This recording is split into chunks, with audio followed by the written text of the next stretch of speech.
Hello, friends. Pastor Jesse here. I just wanted to say happy Thursday to you. Hope you and your families are doing well. Last night we had our Wednesday online service with Pastor Rob teaching, and it was just a super encouragement. I hope you guys were super blessed by watching that.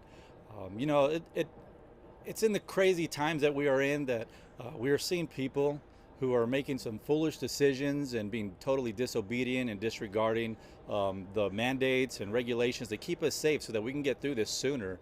It just makes me ponder why and what is going on that's making people do this. And it's just utter rebelliousness. It's just disregard for people's lives. And for us as a church, we need to be cautious, we need to be caring, and we need to be compassionate and honoring these things that we're called to do. God calls us to honor the governments that are above us. So let's do that so we can get through this sooner. This led me to the word for today that God put in my heart.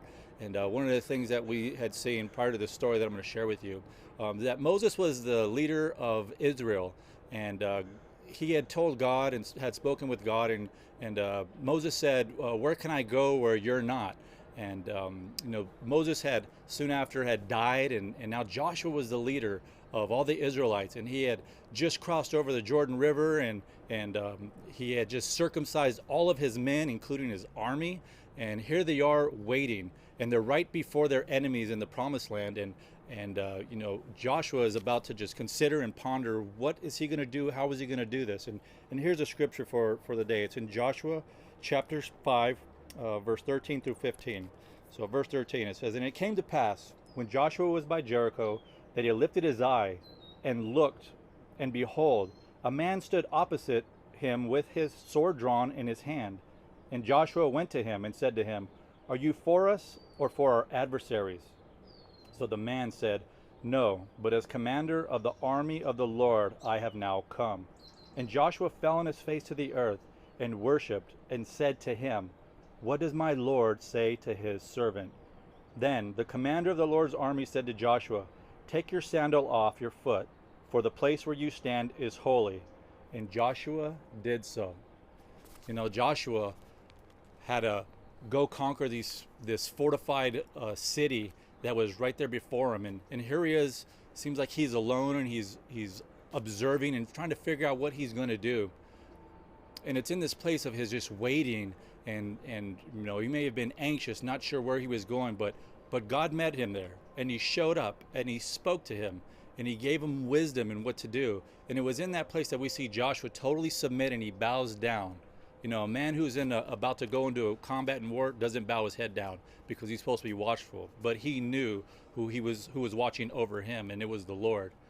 And I just wanted to say that for us, many of us are in this place as a church specifically. Where do we go from here? What do we do as a church? How do we do this from our home? Where are we going? And all these questions. And I feel like God is preparing the church. He's saying, sit back, relax. I'm on the throne. I'm in control. And I will give you the commands of what you shall do when that time comes. But right now, we as a church need to be in a place of preparation and planning.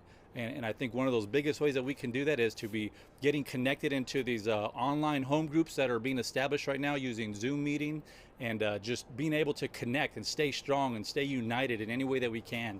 And just being ready for when that day comes when God says to do this or to do that, and be obedient like Joshua. So I just want to encourage you with that. And I also want you to be sharing the gospel message, because remember, God had a perfect plan for us in the beginning, but that plan was broken up by sin. And it's because of sin that we had a problem that separated us from God. But God gave us a remedy, and that remedy was his son, Jesus Christ, that he can come down, he would take the sacrifice of all the sins upon him, and that he would die, be buried, he was resurrected, and he ascended into heaven, where he's preparing a place for us. But it doesn't stop there. It takes a response. And many of us need to respond and say, I believe that, and I receive that. So I don't know where you are today with the Lord, and maybe you've never received Jesus, but I want to encourage you to just communicate with him right now and just ask him to come into your life and to make your heart his home, so that he can dwell in your life and just transform you, and that you can have these promises too. So I just hope that many of you are just in that place of just resting and being like Joshua. So I hope you guys have a very blessed day with this word. God bless you.